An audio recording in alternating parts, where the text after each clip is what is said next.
अच्छा ठीक है बड़े बाबू, कल भोर होते ही मैं पोस्ट ऑफिस आ जाऊंगा।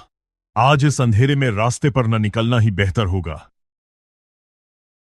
गिरधारी एक पोस्ट ऑफिस में काम करता था। ट्रांसफर होने की वजह से आज वह इस गांव में अपनी पत्नी के साथ आया था। चारों तरफ उस वक्त घुप अंधेरा था। ऊपर से सर्दियों की कोहरा परत दर परत उतर रही थी। अब बताओ तो, रात में खाओगे क्या? चावल तो लाए ही नहीं। हर वक्त इतनी जल्दी करते हो। एक बार सामान समेटते समय देख तो सकते थे। बोलो, अब हम क्या करें? अच्छा ठीक है, गुस्सा मत करो। मैं देख आता हूँ, जरूर कोई दुकान मिल जाएगी। पत्नी को घर पर छोड़कर वह कोहरे से ढकी गांव की सड़क पर आगे बढ़ने लगा। दूर रेल लाइन से कभी कभी ट्रेन की सीटी की आवाज आ रही थी।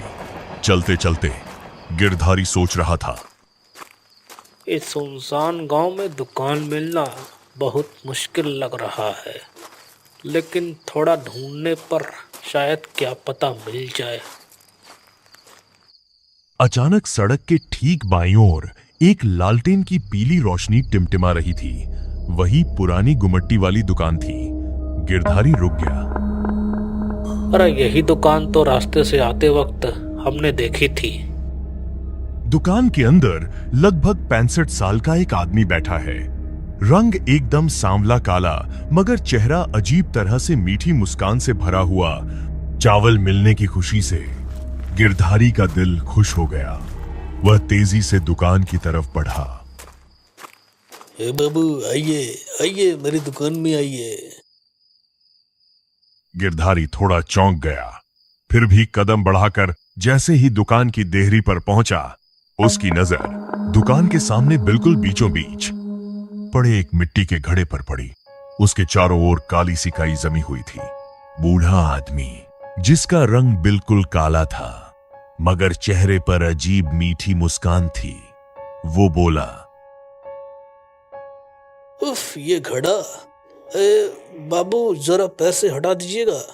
आंखों से अब ठीक से दिखता नहीं है, नहीं तो मैं खुद ही हटा देता।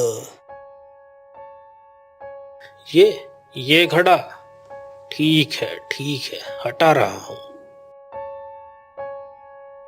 वो पैर से जैसे ही घड़े को धकेलता है, घड़ा थक की आवाज के साथ लुढ़क कर टूट जाता है। टूटे हुए घड़े के टुकड़ों के बीच अचानक 2 सूखी हड्डियों के टुकड़े और 1-2 मुरझाए हुए सूखे फूल दिखाई देते हैं, मानो वो बहुत साल पुराने हों। और उसी समय हवा में एक अजीब सी सड़ी हुई बदबू फैल गई। गिरधारी को ये सब थोड़ा अजीब लगा। ये सब क्या है? अरे कुछ नहीं बाबू, मैं तो सबको समझाता रहता हूँ। इधर बच्चे खेलते हैं ना, कौन जाने कहां से क्या फेंक गया होगा। अब बताइए, आपको क्या चाहिए? चावल है आपके पास? आधा किलो दीजिए। चावल? अरे बाबू, आपके लिए सबसे बढ़िया चावल दूंगा।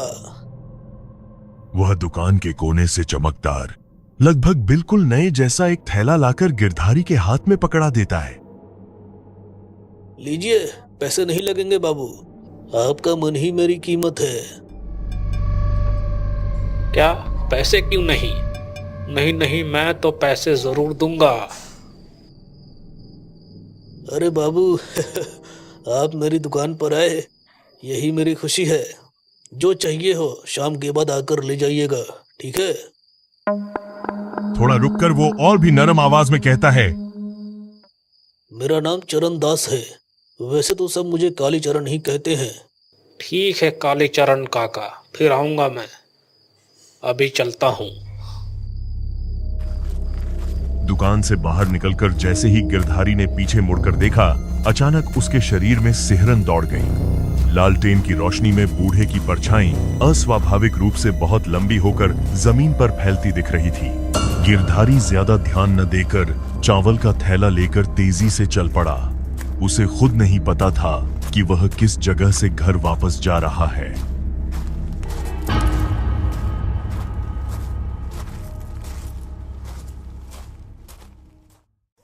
सुबह होते ही गिरधारी पोस्ट ऑफिस पहुंचता है। दीपक पोस्ट ऑफिस के बाहर ही खड़ा था। बड़े बाबू, आज मैं जरा जल्दी घर चला जाऊंगा। क्यों, क्या हो गया? इतनी जल्दी क्यों? असल में बाबू, कल रात को एक बहुत बड़ा घटना हुआ है, जिसकी वजह से 20 साल पुराना आतंक शायद अब इस गांव में दोबारा आ गया है। इसलिए ही तो कह रहा था, अंधेरा होने के बाद बाहर रहना ठीक नहीं है। मैं जरा जल्दी घर चला जाऊंगा। आप थोड़ा ध्यान रखिएगा बाकी सामान का। लेकिन क्या हो गया? तुम कुछ बोल क्यों नहीं रहे हो? ना ना बड़े बाबू, मुंह से अपशगुन की बात निकालना पाप है। आप भी शाम होने से पहले घर चले जाइएगा, इसी में हमारी भलाई है। गिरधारी कुछ भी समझ नहीं पा रहा था।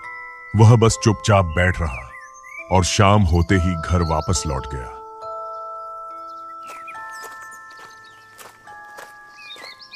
सरोज उसे देखते ही बहुत खुश होकर कहती है, इतनी जल्दी लौट आए, अच्छा ही हुआ। आज नहीं तो कल, लेकिन शाम के वक्त उस दुकान से तेल ले आना पड़ेगा। ठीक उसी समय बाहर से एक अनजान आवाज सुनाई देती है। पोस्ट मास्टर बाबू है क्या? घर पर है क्या? अरे पोस्ट मास्टर बाबू, आप घर पर हैं? गिरधारी बाहर निकलकर देखता है, सामने एक अधेड़ उम्र का आदमी खड़ा है। मैं आपके बगल वाले घर में ही रहता हूँ। सोचा जरा जान पहचान बढ़ा ली जाए। आखिर गांव के इकलौते पोस्ट मास्टर हैं आप, सबको पहचानना भी तो पड़ेगा, है ना? बातों बातों में उस आदमी का चेहरा अचानक कुछ गंभीर हो जाता है। लेकिन हाँ, शाम ढलने के बाद बिल्कुल भी बाहर मत निकलना। पता नहीं कैसे 20 साल पहले का डर इस गांव में फिर से जग गया है। गांव के ऊपर एक बड़ा खतरा मंडरा रहा है। कौन सा डर? पहले इस गांव में क्या हुआ था? सुबह पोस्ट ऑफिस के लड़के के मुंह से भी कुछ सुना था मैंने। जरा साफ साफ बताइए ना, आखिर मामला क्या है? असल में बाबू, इस गांव में कालीचरण नाम का एक आदमी रहता था। उम्र होगी कोई 60-65 साल के आसपास, लेकिन आदमी सबका बहुत प्यारा था। रेल लाइन के पास रोड के किनारे उसकी दुकान थी। उसका व्यवहार इतना मीठा था कि लोग उसे प्यार से कालीचरण कहकर बुलाते थे। उसकी दुकान पर हमेशा भीड़ लगी रहती थी, सिर्फ उसके अच्छे व्यवहार की वजह से। फिर एक दिन अचानक आधी रात को गांव से एक बच्चा गायब हो गया। कोई निकम्मा उस बच्चे को ढूंढ भी नहीं पाया। इसके बाद हर पूर्णिमा की रात एक एक बच्चा गायब होने लगा। करीब 3-4 बच्चे इसी तरह लापता हो गए। एक रात गांव के एक आदमी ने देखा कालीचरण अपनी दुकान के पीछे काला जादू कर रहा था। पास के गांव का एक बच्चा बेहोश पड़ा था वहां पर।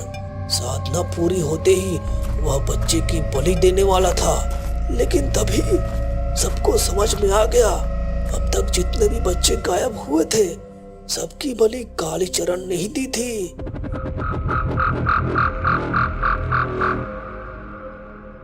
अरे बाप रे, ये तो बहुत भयानक है। फिर क्या हुआ? गांव वाले गुस्से से पागल हो गए। सबने मिलकर कालीचरण को उसकी दुकान के सामने घेर लिया। उसे बेरहमी से पीटा। इतनी मार पड़ी कि गंभीर चोट की वजह से आखिरकार कालीचरण वहीं मर गया। इसके बाद गांव के बुजुर्ग सन्यासी के कहने पर उसी की दुकान के नीचे कालीचरण का दाह संस्कार किया गया। वहीं उसे हमेशा के लिए बांध दिया गया। अब असली खतरा ये है कि 20 साल से दुकान के सामने रखी उस मिट्टी की हांडी को किसी नासमझ ने फोड़ दिया है और उससे कालीचरण की आत्मा आजाद हो गई है। कल रात उसने एक आदमी को साइकिल समेत उसे उठा के फेंक दिया था। वही आदमी आज सुबह पूरे गांव को बता रहा है कि कालीचरण ने उसे मारा नहीं, बस इतना कहा, तुझे छोड़ रहा हूँ, गांव जाकर सबको बता दे मैं वापस आ गया हूँ। अब धीरे धीरे पूरे गांव को खत्म करूंगा। बताइए बाबू, कितना भयानक है ये। आप शहर से आए हैं, इसीलिए आपको ये सब पता नहीं था। इसीलिए कह रहा हूँ, शाम के बाद घर से बिल्कुल भी मत निकलना। उस आदमी की आखिरी बातें गिरधारी के कानों तक पहुंची ही नहीं, क्योंकि अब तक सब कुछ उसके सामने साफ हो चुका था। वह एक धोखे का शिकार हुआ था। कालीचरण ने अपने मीठे व्यवहार से उसे बहकाया और अपने बंधन को आजाद करवा लिया। सीधी बात यह थी कि गिरधारी की गलती की वजह से अब पूरे गांव पर खतरा मंडरा रहा था। गिरधारी समझ गया कि इस समय इस आदमी को पूरी सच्चाई बताना बहुत जरूरी है, नहीं तो आगे चलकर हालात और भी बिगड़ सकते हैं। अरे बाबू, आप इतना सोच क्यों रहे हैं? आपको डरने की कोई जरूरत नहीं है। बस शाम के बाद बाहर मत निकलिएगा, बस इतना ही काफी है। मैं आपको एक बात बताना चाहता हूँ। ये जो इतना बड़ा खतरा खड़ा हुआ है, इसे कहीं ना कहीं मैंने ही बुलाया है। यकीन मानिए, मैंने जानबूझकर ऐसा नहीं किया। ये सब मुझसे अनजाने में हो गया। मतलब आप कहना क्या चाहते हैं? जरा साफ साफ बताइए, मुझ पर भरोसा रखिए, पूरी बात बताइए, आखिर हुआ क्या है? गिरधारी ने इस गांव में आने के बाद से अब तक जो कुछ भी किया था, सब कुछ उसे बता दिया। शाम को चावल ना होने की वजह से दुकान पर जाना, कालीचरण का मीठा व्यवहार, उसके कहने पर उस मिट्टी की हांडी को गंदा समझकर पैर से दूर हटा देना, सब कुछ गिरधारी ने साफ साफ बता दिया। ओह, तो ये गलती आपने की है। आपकी इस बेवकूफी की वजह से आज गांव पर ये खतरा घूम रहा है। आप खुद भी नहीं जानते हैं बड़े बाबू, आपसे कितनी बड़ी गलती हो गई है। आप मुझे बस ये बता दीजिए, अब मुझे क्या करना होगा। अपनी इस गलती का प्रायश्चित करने के लिए मैं हर चीज के लिए तैयार हूँ।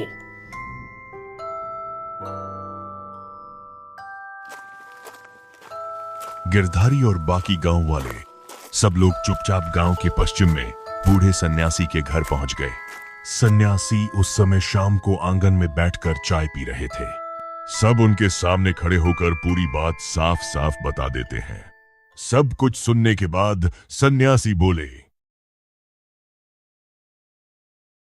देखो पोस्टमास्टर, उसे रोकने का एक रास्ता मेरे पास है और वो काम सिर्फ तुम ही कर सकते हो। मैं डर से तो मेरे हाथ पांव ही कांप रहे हैं। हाँ, सिर्फ तुम ही ये काम कर सकते हो। कल अमावस्या की रात है। ऐसे कामों के लिए सबसे सही समय है। ज्यादा देर नहीं करनी होगी, क्योंकि रात में वो अपनी दुकान से निकलकर तांडव मचाने आ सकता है। इसीलिए जैसे ही अंधेरा गिरे, तुम मेरे साथ उसकी दुकान तक चलोगे। वहां जाकर मैं तुम्हें जो कहूंगा वही करना, और तुम सब हम दोनों के पीछे पीछे आओगे। थोड़ी दूरी पर रहकर मेरे इशारे का इंतजार करोगे। अब देर मत करो, सब अपने अपने घर लौट जाओ और रात में कोई भी घर से बाहर नहीं निकले, ठीक है? बूढ़े सन्यासी की बात मानकर सब लोग अपने अपने घर लौट गए। लेकिन उसी रात गांव में एक और बड़ा कांड हो गया।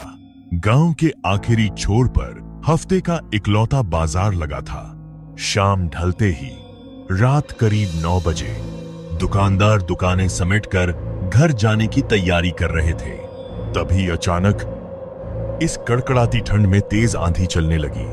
हवा इतनी जोरदार थी कि कई लोगों की दुकानें उड़कर दूर जा गिरी और उसमें कई लोग जख्मी भी हो गए। हवा में एक तीखी डरावनी हंसी गूंज उठी और उसके साथ एक भयानक ऐलान।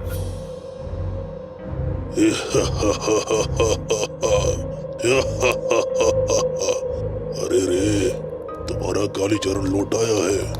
ये तो बस शुरुआत है, पूरा गांव तैयार रहे बहुत भयानक मंजर देखने के लिए।